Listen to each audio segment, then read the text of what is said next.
Hello everyone students. आज हम study करेंगे रेडियस ऑफ गायरेशन। और ये जो टॉपिक है वो है मोमेंट ऑफ इनर्शिया के जस्ट आगे। तो यहाँ पर मोमेंट ऑफ इनर्शिया हमें यूज भी करना पड़ेगा। तो रेडियस ऑफ गायरेशन क्या होती है बेटा, देखिएगा। तो इसके लिए हम कुछ चीज़ें सपोज करके चलते हैं। हम एक रिजिड बॉडी लेके चलेंगे, है ना। और जो रिजिड बॉडी है उसके अंदर बहुत सारे पार्टिकल्स हैं। प्रत्येक का मास हम नियरली इक्वल लेके चलेंगे, ठीक है। जो एक्सीज ऑफ रोटेशन से अलग अलग डिस्टेंस के ऊपर होंगे पार्टिकल्स। तो जैसे कि यहाँ पर एक रिजिड बॉडी में लेके चल रहा हूँ, ठीक है बेटा।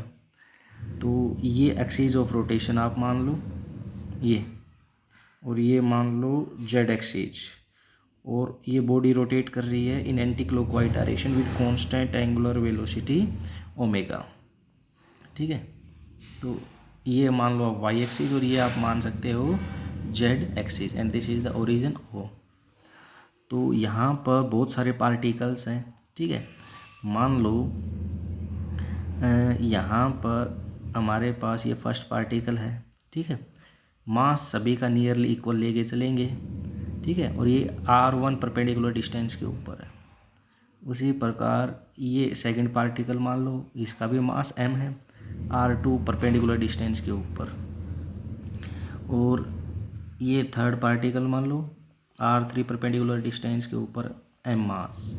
और इसी प्रकार मैं ये nth पार्टिकल मान लेता हूँ Rn डिस्टेंस के ऊपर, और मास ये है इसका, ठीक है। तो ये हमने यहाँ पर लिया है। तो ये चीज़ें थोड़ी सी हम इसके अंदर लिख लेते हैं बेटा।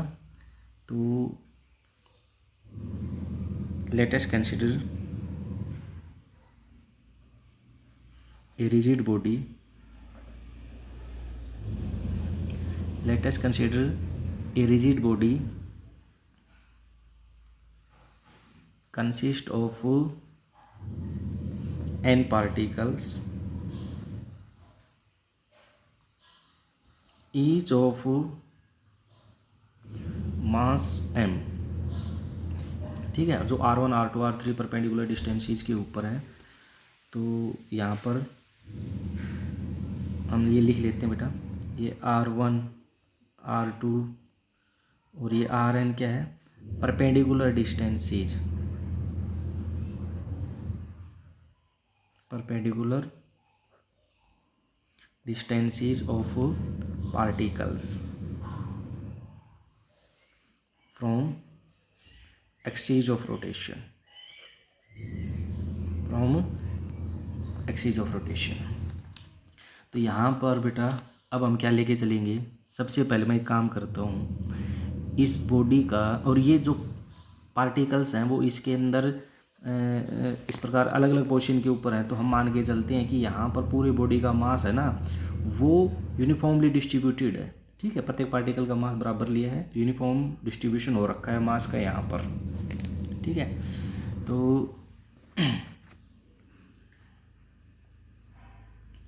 Moment of inertia of the body निकाल लेते हैं। If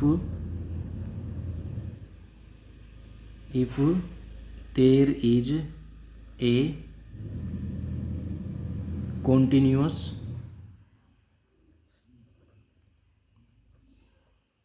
if there is a continuous distribution of mass, then moment of inertia of the body, moment of inertia of body is, तो I इज इक्वल्स टू, बेटा first particle का moment of inertia क्या होगा, मास और perpendicular distance का square का product. तो मास ये और perpendicular distance R1 first particle को, इसका स्क्वायर। सेकंड पार्टिकल का मोमेंट ऑफ इनर्शिया क्या होगा, m और परपेंडिकुलर डिस्टेंस का स्क्वायर का प्रोडक्ट। उसी प्रकार थर्ड पार्टिकल का होगा m और R3 स्क्वायर। और इसी प्रकार बेटा आप बोल सकते हो nth पार्टिकल का मास m और परपेंडिकुलर डिस्टेंस का स्क्वायर और इनका प्रोडक्ट।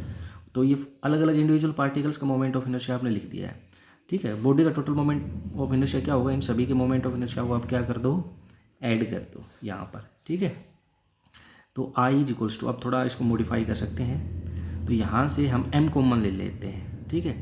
m कॉमन ले लिया तो अंदर हो गया r1² plus r2² plus r3² और rn², है ना। एक काम करो, ये जो है इसको आप नंबर ऑफ पार्टिकल्स हमारे पास कितने हैं लिखे, n पार्टिकल्स है, तो n से मल्टीप्लाई और n से डिवाइड करो, multiply and divide above equation by n। तो i is equals to n into m, और ये हो गया r1² plus r2² plus r3², ठीक है, प्लस rn², और इसको आप मल्टीप्लाई तो यहाँ पर कर दिया था, डिवाइड यहाँ पर कर दिया। अब देखिए बेटा, एक पार्टिकल का मास स्मॉल m है और टोटल नंबर ऑफ पार्टिकल्स ये हैं इस बॉडी के अंदर, तो ये हमें क्या मिल जाएगा, total mass of the body. यानी मैं लिख सकता हूँ n इंटू स्मॉल m क्या होगा, total mass of body, total mass of body, ठीक है। तो इसको मैं लिख देता हूँ कैपिटल M, तो I is equals to capital M, ठीक है। और ये मैंने अंदर लिख दिया r1² plus r2² plus r3² plus rn² और अपॉन n, ये मैंने यहाँ पर लिख दिया बेटा। इसको इक्वेशन नंबर आप फर्स्ट मान लीजिए। अब एक स्पेशल केस लेके चलते हैं कि पूरी बॉडी के अंदर ये जो पार्टिकल्स हैं ये इनका मास नेग्लिजिबल है और पूरी बॉडी का मास है ना यहाँ पर कंसंट्रेटेड है, जो टोटल मास हमने m मानना है कैपिटल M, वो यहाँ पर है, ठीक है, P पॉइंट के ऊपर, और ये यहाँ से कितनी दूरी के ऊपर है, K परपेंडिकुलर डिस्टेंस के ऊपर है। यानी इन सभी पार्टिकल्स को मिला के हम एक पार्टिकल बना लेते हैं और वो पार्टिकल यहाँ पर है P पॉइंट के ऊपर, जो परपेंडिकुलर डिस्टेंस K के ऊपर है from the axis of rotation, और यहाँ पर पूरी बॉडी का मास कंसंट्रेटेड है, ठीक है। तो यही चीज़ हम लेके चल रहे हैं। अब if total mass of body, if total mass of the body जो कैपिटल M है हमारे पास, were concentrated at point P which is at a perpendicular distance K from axis of rotation, from axis of rotation, ठीक है। then moment of inertia of the body, then moment of inertia of body is, तो moment of inertia क्या होगा, मैं मान लेता हूँ I dash है, और क्या होता है, प्रोडक्ट होता है किसका, total mass of the body और परपेंडिकुलर डिस्टेंस का स्क्वायर। तो ये हमें मिला I dash is to m², ठीक है। This is the equation second. अब बताओ बेटा, ये भी मोमेंट ऑफ इनर्शिया है इस बॉडी का और ये भी मोमेंट ऑफ इनर्शिया है इस बॉडी का, है ना। तो दोनों बराबर होंगे क्योंकि सेम बॉडी के लिए मोमेंट ऑफ इनर्शिया है, तो बराबर होंगे।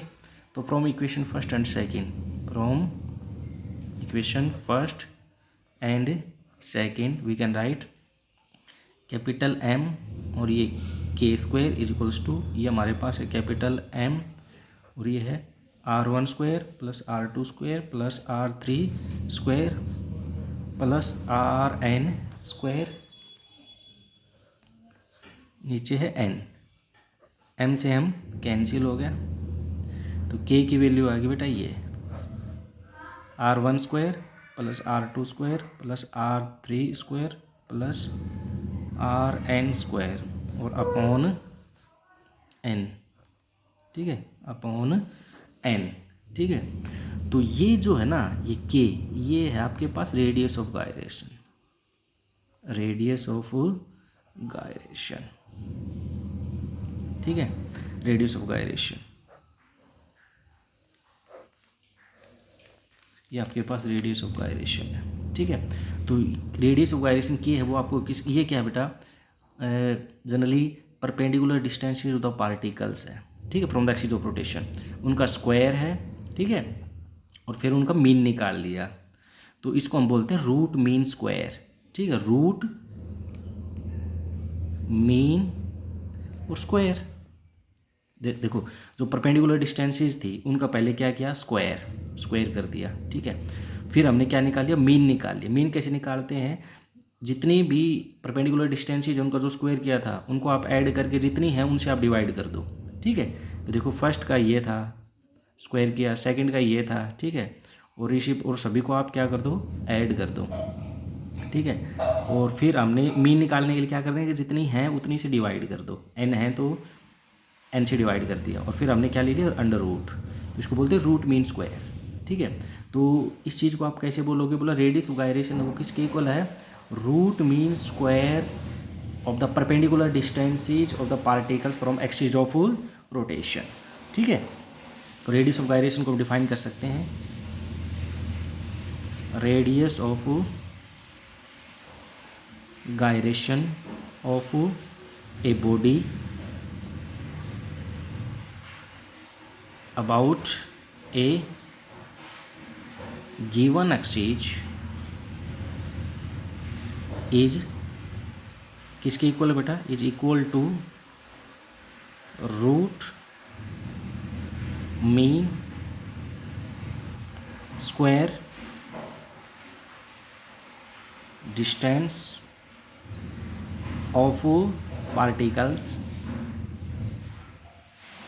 Of body from given axis of rotation, given axis of rotation, ठीक है, ये है। तो ये है आपकी रेडियस ऑफ गायरेशन, फॉर्मूला हो गया आपके पास, ठीक है। एम के स्क्वायर भी रेडियस ऑफ गायरेशन हो गया अगर बॉडी का मास यहाँ पर कंसनट्रेटेड है इस एम पॉइंट के ऊपर, तो एम के स्क्वायर हो जाएगी, ठीक है, एम यहाँ पर बोल सकते हैं एम के स्क्वायर, ठीक है। और अगर यूनिफॉर्मली डिस्ट्रीब्यूटेड है तो उससे फॉर्मूला हमें ये मिल जाएगा। तो जो रेडियस ऑफ गायरेशन है बॉडी की, वो डिपेंड करती है भाई बॉडी की शेप कैसी है, साइज कैसी है, ठीक है, और जो एक्सिस ऑफ रोटेशन है उसकी पोजीशन और कन्फिगरेशन और distribution of the mass, in factors के ऊपर डिपेंड करती है, डिपेंड रेडियस ऑफ गायरेशन। तो हम बोल सकते हैं रेडियस ऑफ गायरेशन डिपेंड्स इनके ऊपर बेटा, shape and size of the body, shape and size of body, ठीक है। सेकंड बोल सकते हो आप position and configuration of body, ठीक है, और distribution of mass of the body, तीसरा बोल सकते हो